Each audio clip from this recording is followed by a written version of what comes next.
American. All American. That sounded kind of all American, I guess. Right?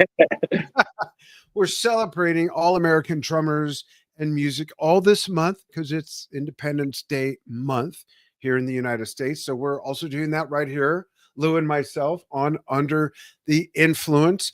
I have some studio audio funk going on. So instead of recording clips, I'm showing some legendary all-American drummers, some short clips. One of them has the most mind-blowing solo I've ever seen or heard in my life. And given that I've seen and heard so many amazing drummers throughout my life, Carl Palmer, John Bonham, Neil Peart, Phil Collins, Bill Brewer, it goes on and on and on and on. But this solo I'm going to show later, I'll save it for last, is to me the most amazing drum solo ever.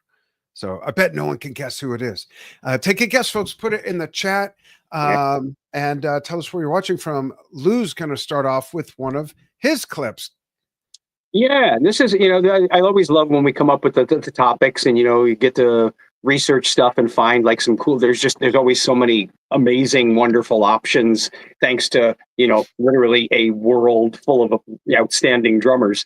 Right. This one, it's like, they've all been fun. And then you start compiling them. And I was like, wow, this turned out to be a really fun batch of stuff. I had some really cool, interesting ones to do here. So it was like, what to pick from. So starting for today, I have the first one is Rage Against the Machine. And Brad Wilk, born in Portland, Oregon. Not all of the members of Rage were, I believe, born in the U.S., but we had to find our all-American drummers. Brad, Oregon, and great.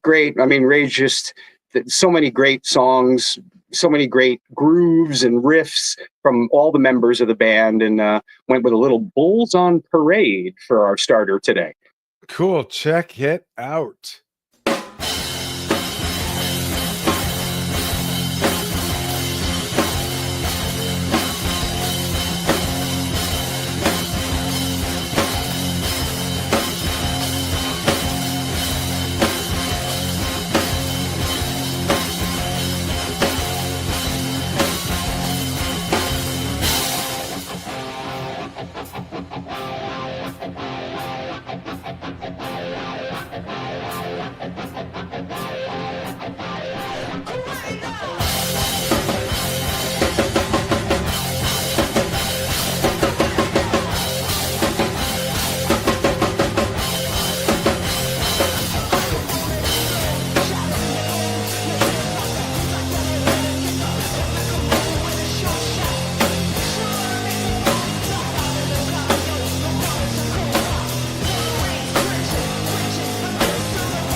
It's so cool.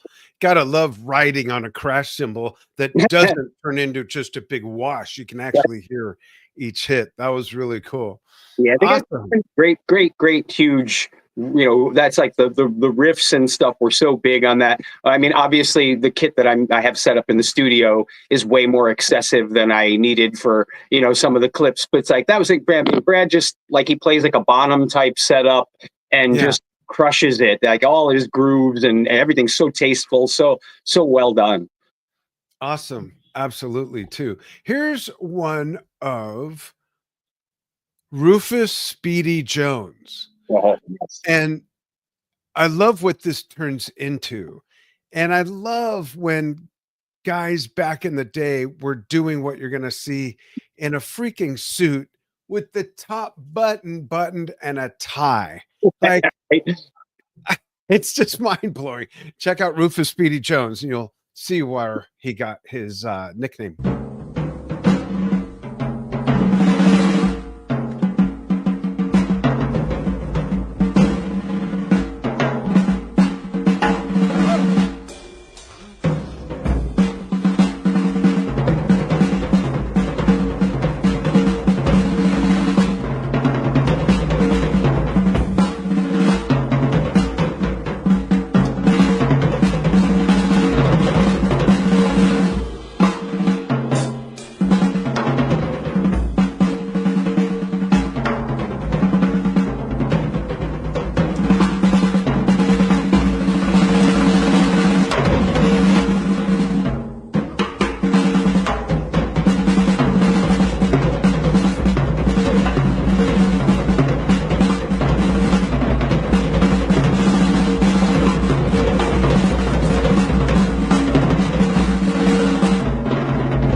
that solo goes on another 3 minutes, but those high strokes are just mind blowing and traditional grip, no less.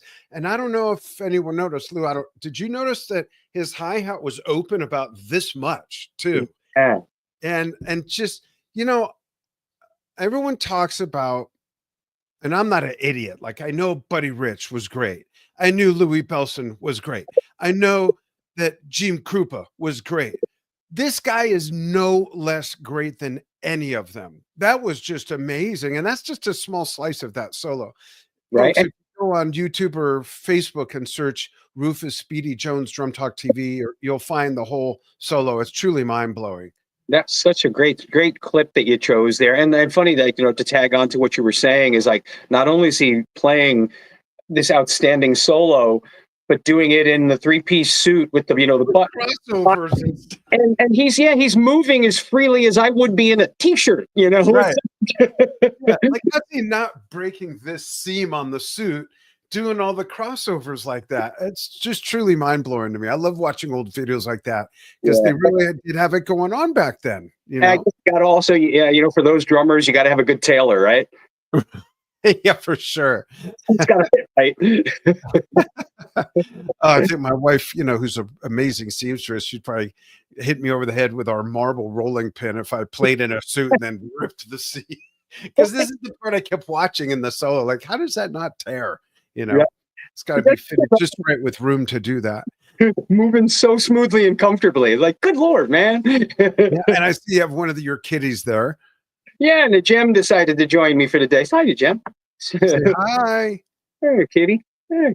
She's I've only adopted her a few months ago, and I found out yesterday I got her pet passport because she's originally from Germany, and I thought she was about 5. Turns out she's 9, so she's a little older than I thought. Wow. Yeah, I've got one of the dogs under my desk here. I don't think she's getting up to say hi though. Another one out the door and another one down the hall, and I don't know where the cats are. There's a zoo here, and my wife is leaning on me hard to get chickens. It's a nice summer day, they got to relax a little. Two chickens have chickens. Oh, nice, cool. What's your next video? So this one was a lot of fun. I had to dust off some cobwebs for these. I mean, I'm a big fan of the prog rock stuff, but I haven't really done any prog clips, I think, for us lately. So this one turned out great, and it was like, wow. Oh, and speaking of, also too, with Brad Wilk, who we just did, hadn't ever selected Brad for the song. Right. This next one also, it's like, how did we get 29? Some drummers are probably going like, how'd you guys get 29 episodes in and nobody picked Mike Portnoy before? So I got a little Dream Theater in this one. So this was a fun one. I mean, I love so much of Mike's work and the band in general. It's just the type of music that really, really drives me. I've always been, a big fan of the prog stuff, being, Rush, Yes, right. all that kind of stuff. So doing some Dream Theater and some of Mike's work was outstanding, a lot of fun. And this is a little clip from the little fun section in the middle of Lie. Nice. And then we'll check some comments. Check it out, folks.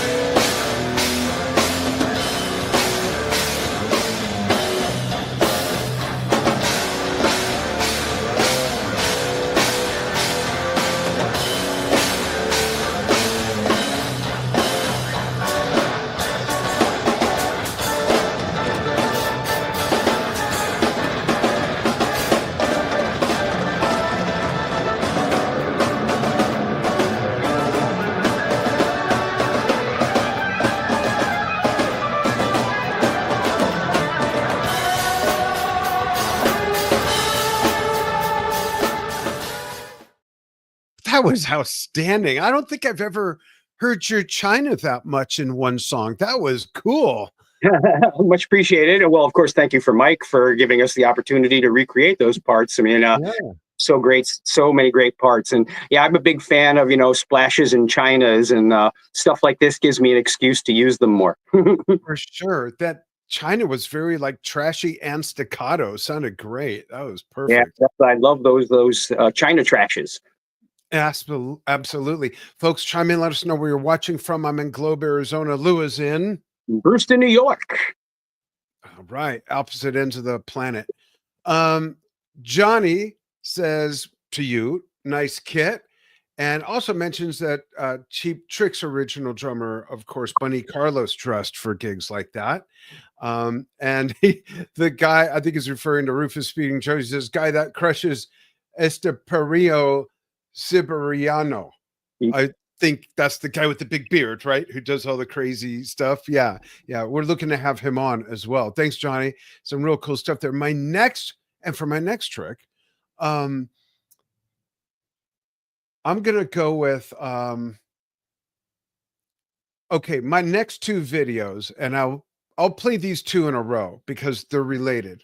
They're related in that John Bonham had cited Gene Krupa and Louis Bellson as big influences. However, one cannot watch this first video and deny that Max Roach is where John got, well, what you'll hear in this video from. So I'll play this one first. Check this out. Okay, wait, just right there alone is John Bonham. If I wasn't watching, if someone said, hey, I got this bootleg of John playing Moby, I wouldn't question it for a second.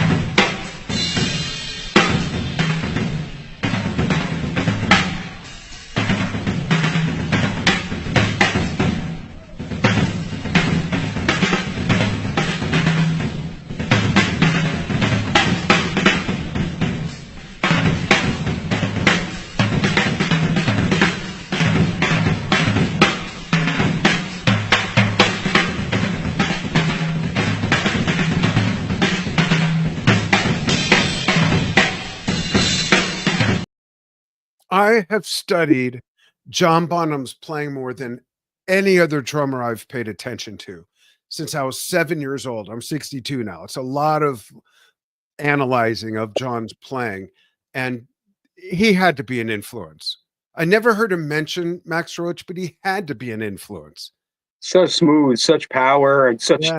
Oh, that's a great clip right there. That was awesome. Those phrases, is just like John's bucket of fish. Yeah. And then this next one, I'm not going to. What's that? But another thing in that too, and this is just for you and for anybody listening too. Also, that his hi-hat with the real wide opening, and it seems like in that era that was much more common. Like I know myself, I keep mine just enough to get the use out of it. And I'm curious, folks, you like your hi-hats open wider, smaller? I don't see it. It seems that you don't see a lot of rock drummers with the higher open hi-hats these days. Right.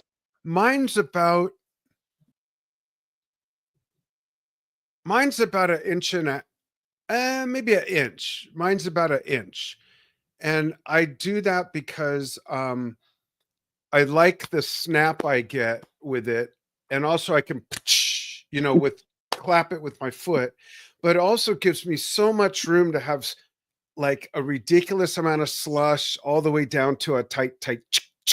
So I like having that much room. But yeah, I wonder if we're going to notice that in this next video, which I won't give it away, had to have been an influence on John Bonham. Check this out. Where'd it go? Here it is.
Am I right?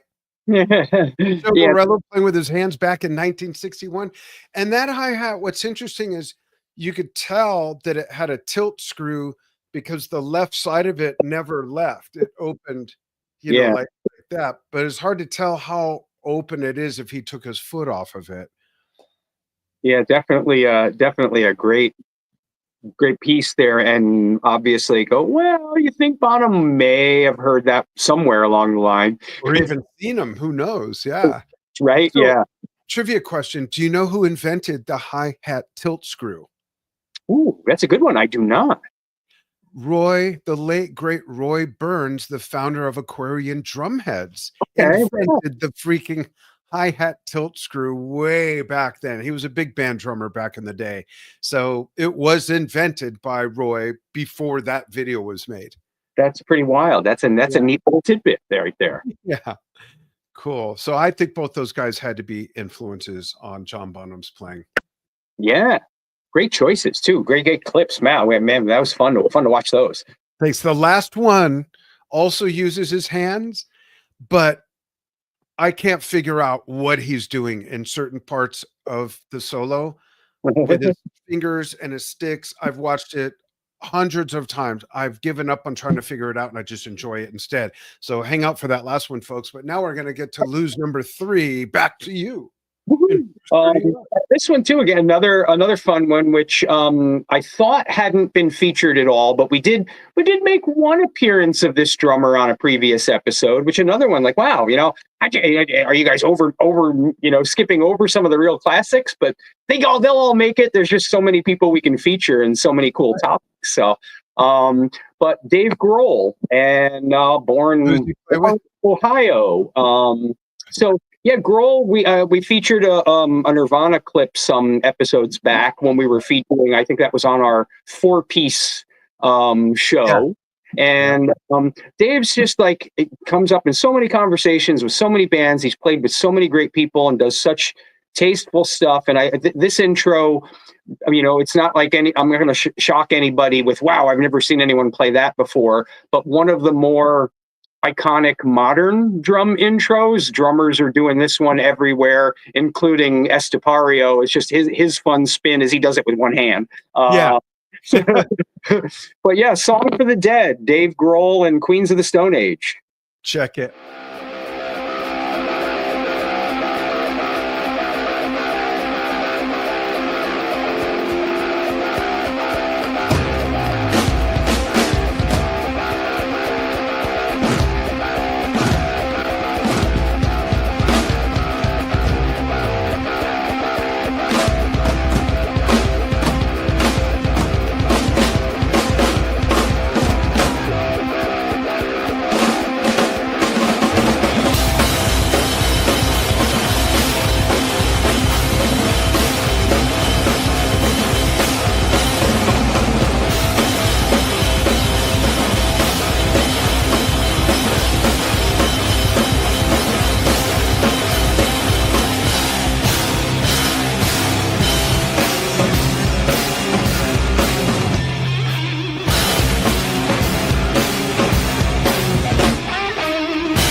Ripping away, dude. That was great.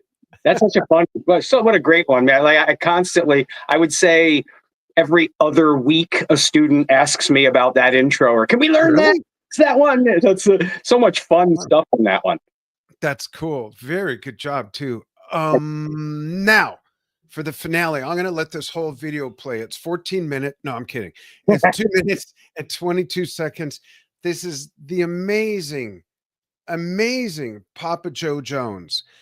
Try to watch. The video quality is not great, but watch not only what he's doing, but he's also wearing a suit. And way back in the day, guys were already putting floor toms to the left of their hi-hat if they're set up right-handed. So that was skipped for like a very long time. And then it started to come back. And he's wearing a suit. And the guy's smile just doesn't let up. I'd smile too if I could fucking do what he's doing. Oops, slipped there. Check this out. Actually, this video is only, what am I saying? 1 minute and 8 seconds. You'll want more. Check this out.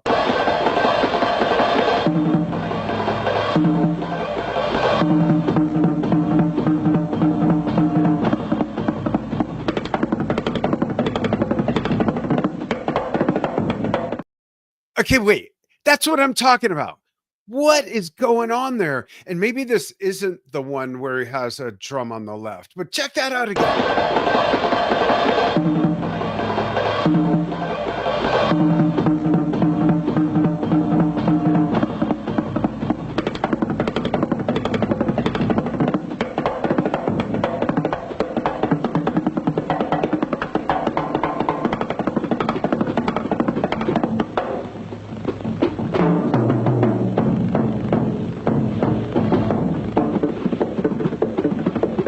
Oh, he does have the other drum. Look at that.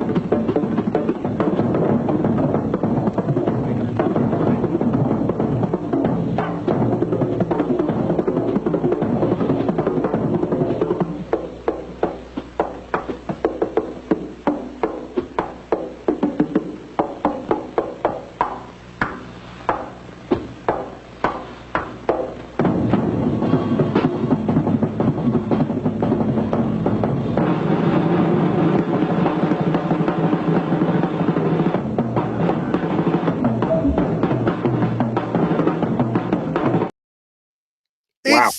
Is that mind-boggling, or is it just me? You're absolutely right. It's like, wait, wait, there's not more. Holy smokes. Yeah, and the single strokes with that one hand that he was doing a few times, and then when he goes to pick his stick back up, he's doing this thing with his fingers on the floor tom and the bass drum, and it sounds like all four limbs are going. It's just crazy. That was great. I mean, and some Dan, amazing, research on these clips. Like I've seen, we've all seen clips of all these drummers. I don't think I've seen any of those 3 clips before. Wow. And that one just, I cannot figure it out. Especially like he's got the rim, the stick on the rim, but it seems like one stick is doing all the hitting. I know he's going up on playing the stick. Yeah. I'm going to play it again because that's near the beginning, but it seems like he's going with one hand. Let's watch just that much of it again.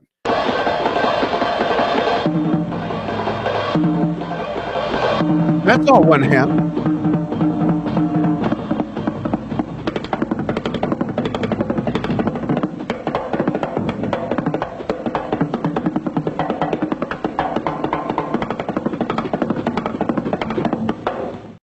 Almost all that one hand. Yeah.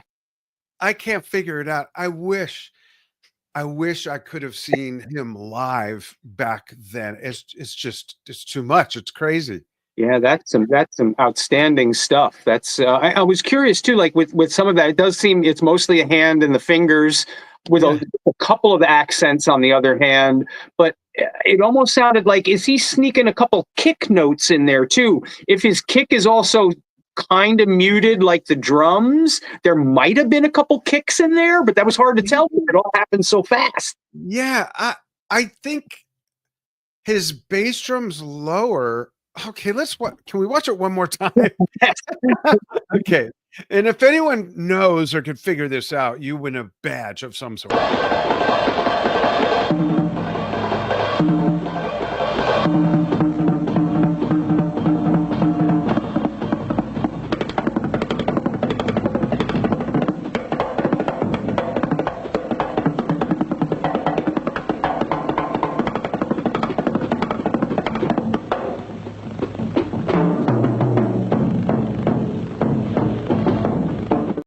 That's his bass drum there. Boom, boom, yeah. Boom. So it's not during that other part. You're right.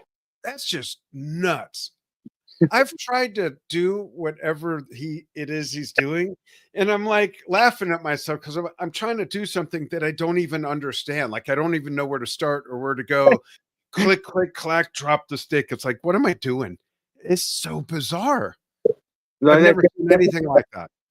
Gives me some things to noodle around with, though, on the kit. I'm going to definitely have to try a couple of those and be like, does it sound like this? Right. Just amazing, amazing stuff. There you go. All American drummers, folks. Great.